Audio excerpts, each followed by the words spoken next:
আবার একটা উইকেন্ড আর আমরা চলে গেলাম অবিরাম জলরাশি, বোটিং ও সাথে পাহাড়ের দৃশ্য দেখতে। কোথায় বলবো বলবো সবই বলবো। বর্ধমান স্টেশনে ট্রেন ধরার জন্য সকাল সকাল পৌঁছে গেলাম। আমরা ধরবো ব্ল্যাক ডায়মন্ড।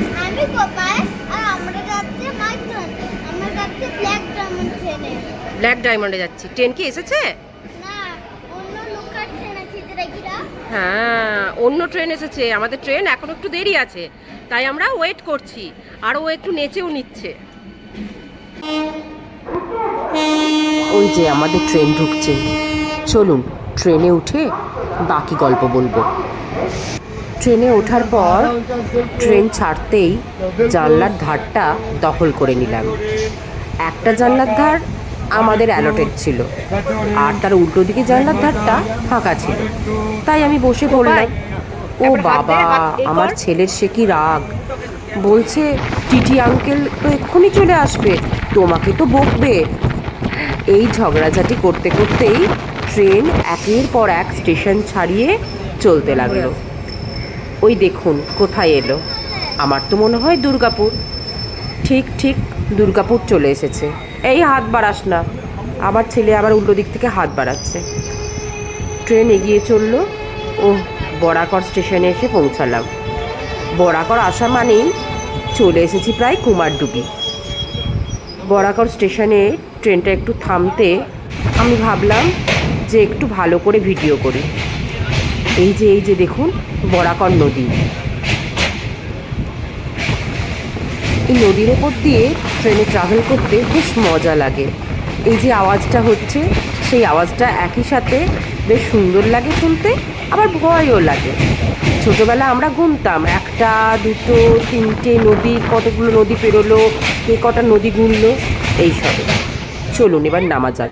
কুমারডুবি স্টেশনে নেমে অনেকটা হেঁটে তারপরে স্টেশনের এক্সিট। চলুন হাঁটতে শুরু করি। চারিদিকে বৃষ্টি হচ্ছে, তাই প্ল্যাটফর্মটাও বেশ স্যাঁতস্যাঁতে। এই যে ওভারব্রিজে উঠে এবার নামছি। নামার পরেই দূরে দেখতে পাচ্ছেন ওখানে সমস্ত টোটো, অনেক টোটো রয়েছে। তবে একটা জিনিস আগে থেকেই বলে দিই, এখানে কিন্তু টোটো বা অটোতে আগে থেকে দরদাম করে নিতে হয়। স্টেশন থেকে বেরিয়ে যে অটোগুলো পাবেন, কেউ আপনাকে বলবে 400 টাকা, কেউ বলবে 300 টাকা, আবার ভাগ্য ভালো থাকলে 200 টাকাতেও অটো পেয়ে যাবেন। কিন্তু বার্গেনিং করতেই হবে। বার্গেনিং না করলে যা খুশি রেট ওরা নিয়ে নেয়। আমরা দেখি কোন অটোটা পাই। একটু আগেই একজন অটো বলছিল 200 টাকা, তখন কিন্তু আমরা রাজি হইনি। এরপর বেরিয়ে যে অটোগুলো পাচ্ছি, কেউ বলছে 500, কেউ বলছে 600, আর উপায়ও নেই। এই স্ট্যান্ডে যে কটা অটো রয়েছে সেই অটোতেই যেতে হবে। শেষমেশ একটা অটোর সাথে কথাবার্তা বলে আমরা 300 টাকাতে রাজি হলাম। আমাদের গন্তব্য হচ্ছে হোটেল শান্তিনিবাস।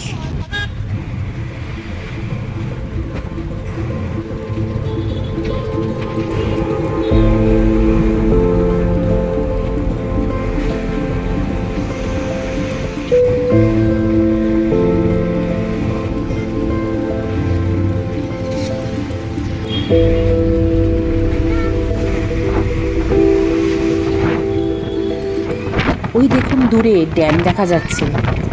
আহা, কত জল! দারুণ লাগছে কিন্তু বাইরে ভিউটা। ড্রাইভারকে একবার বলতে হবে দাঁড়ানোর জন্য। একটু দাঁড়িয়ে না দেখলে মন ভরে নাকি। কলকাতা থেকে মাইথনের দূরত্ব মোটামুটি 232 কিলোমিটার। ট্রেনে করে কুমারডুবি নেমে সেখান থেকে অটো করে পৌঁছে যাবেন এই সুন্দর ড্যামটিতে। ড্যাম পেরিয়ে পৌঁছে গেলাম আমাদের গন্তব্যে। প্রথম দিন আমরা থাকবো শান্তিনিবাসে। অনেকের হয়তো এটা জানা নেই যে মাইথনে ইউথ হোস্টেল আর শান্তিনিবাস একই ক্যাম্পাসে। চলুন যাওয়া যাক।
এটা কোথায় এসেছো? Maithon youth hotel. আমি কিন্তু মাইথন ইউথ হোটেল আমরা বুক করা নাই, আমরা আমাদের অন্য হোটেল বুক করা আছে। সেই হোটেল কোনখানে দেখি না? হ্যাঁ দেখাচ্ছি। মাইথন ইউথ হোটেল না, ইউথ হোস্টেল, ঠিক আছে? হ্যাঁ এটা হোটেল কিন্তু নাম ইউথ হোস্টেল। কেন ইউথ হোস্টেল বলে তোমাকে পরে বলবো। কেন ইউথ হোটেল বলে? বলবো আগে বন্ধুদেরকে দেখিয়ে দিই। আমাদেরও কিন্তু বুক করা আছে এই ক্যাম্পাসেই, তাই তো?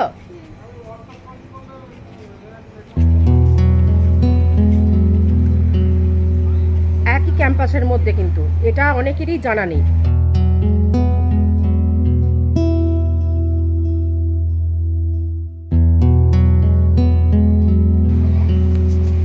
অনেকেরই এটা জানা নেই যে মাইথন ইউথ হোস্টেল আর হোটেল শান্তিনিবাস একই ক্যাম্পাসে।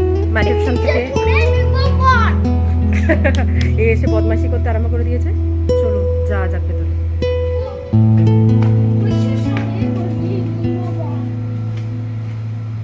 কোথায় চলে এসেছিস? রিসেপশনে তো?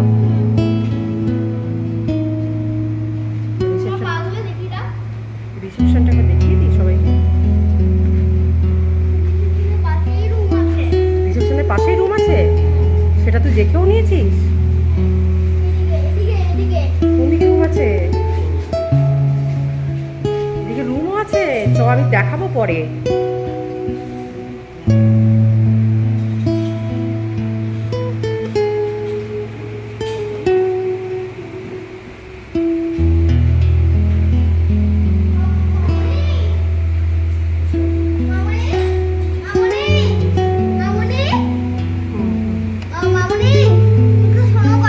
কথা শুনবো একবার।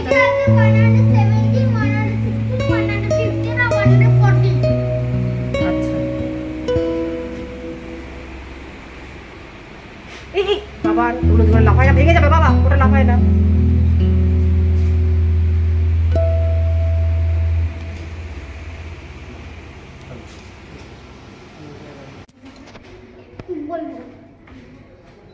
এটা হচ্ছে কত নম্বর? হ্যাঁ কত? এটা হচ্ছে রুম নাম্বার 224। আচ্ছা এটা আমার মুখটা দেখাই, চলো চলো দেখাও। এই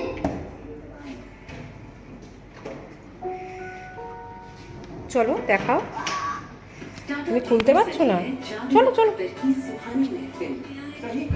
হোটেল শান্তিনিবাসে আমরা নিয়েছিলাম এসি ডবল বেডেড রুম।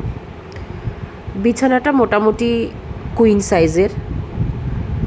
একটা ব্ল্যাঙ্কেট দেওয়া আছে, টাওয়েল দেওয়া আছে, এসি রয়েছে, ফ্যানও আছে, আর এদিকে টিভি চালিয়ে দিয়ে গেছে, টিভি চলছে। ডান দিকে রয়েছে একটা ওয়ার্ড্রোব। চলুন ওয়ার্ড্রোবটা খুলে দেখাই। নিচে রাখার কিছু জায়গা রয়েছে। ওয়ার্ড্রোবটা খুলি। ওয়ার্ড্রোবের ভেতরে নিশ্চয়ই হ্যাঙ্গার থাকবে, স্পেস থাকবে, এক্সট্রা বালিশও অনেক সময় থাকে। হ্যাঁ হ্যাঙ্গার রয়েছে, তবে এক্সট্রা বালিশ কিছু দেওয়া নেই। রুমটি মোটামুটি ছিমছাম, পরিষ্কার পরিচ্ছন্ন, খুব বেশি স্পেশিয়াস না, কিন্তু কাজ চালিয়ে নেওয়া যাবে। আমার ছেলে আবার ওই ওয়ার্ড্রোবটা খুলতে খুব ভালোবাসে, ওটাই ওর খেলা, সারাক্ষণ ওই করবে। আর এখানে একটা টেবিল রয়েছে, চেয়ার রয়েছে, মিরার রয়েছে, জাগ রয়েছে,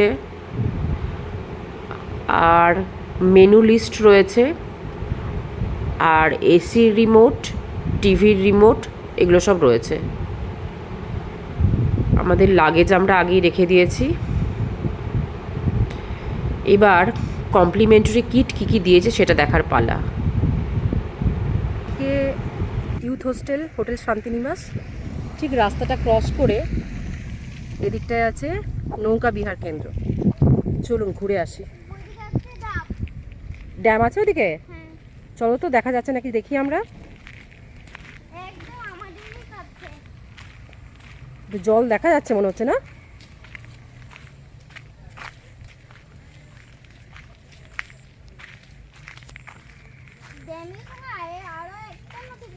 আমি তো ওই ব্রিজটার আমরা যাচ্ছিলাম মামুনে, হ্যাঁ ওই ব্রিজটার আমরা যাচ্ছিলাম দেখে দেখে দেখে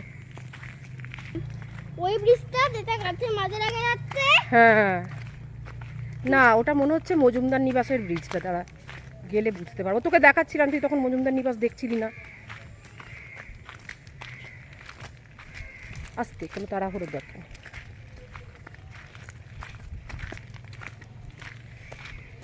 বাহ, আমাদের লাঞ্চ রেডি, ভাত, ডাল, ঝুরঝুরে আলু ভাজা, কোপায়ের ফেভারিট আলু পটলের তরকারি, মাছের ঝোল আর মাছ ভাজা। আমরা এবার খাওয়া শুরু করবো, এই যে শুরু করেও দিয়েছে। কি খাচ্ছিস? দুধুলা আলু ভাজা। ঝুরঝুরে আলু ভাজা, ওরম করে খেতে হয় আগে। ঠিক আছে চলো এবার খাওয়া শুরু করি।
হোস্টেলেও রুম না পেলে আপনারা থাকবেন শান্তিনিবাসে।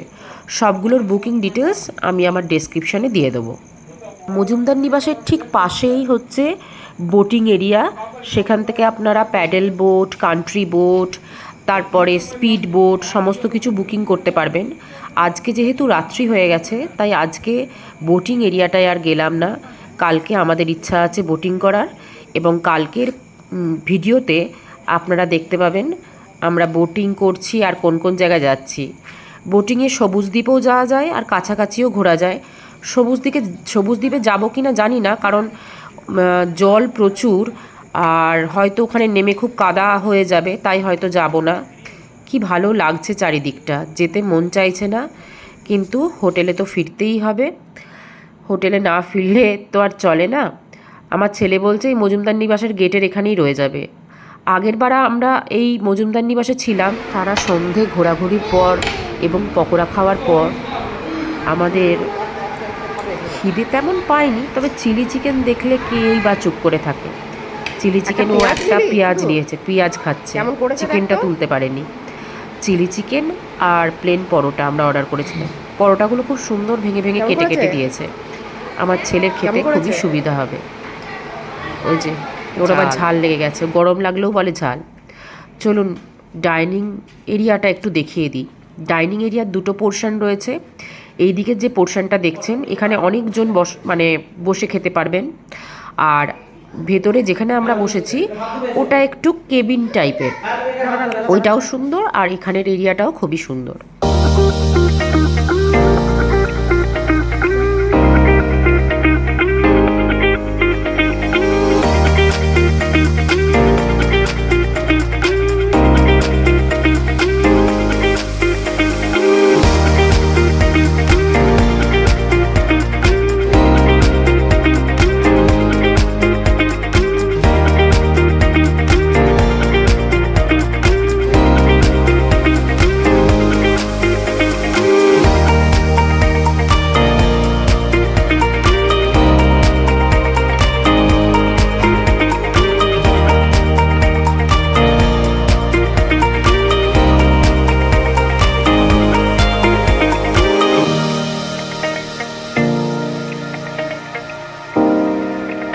আজকের মতো গুড নাইট।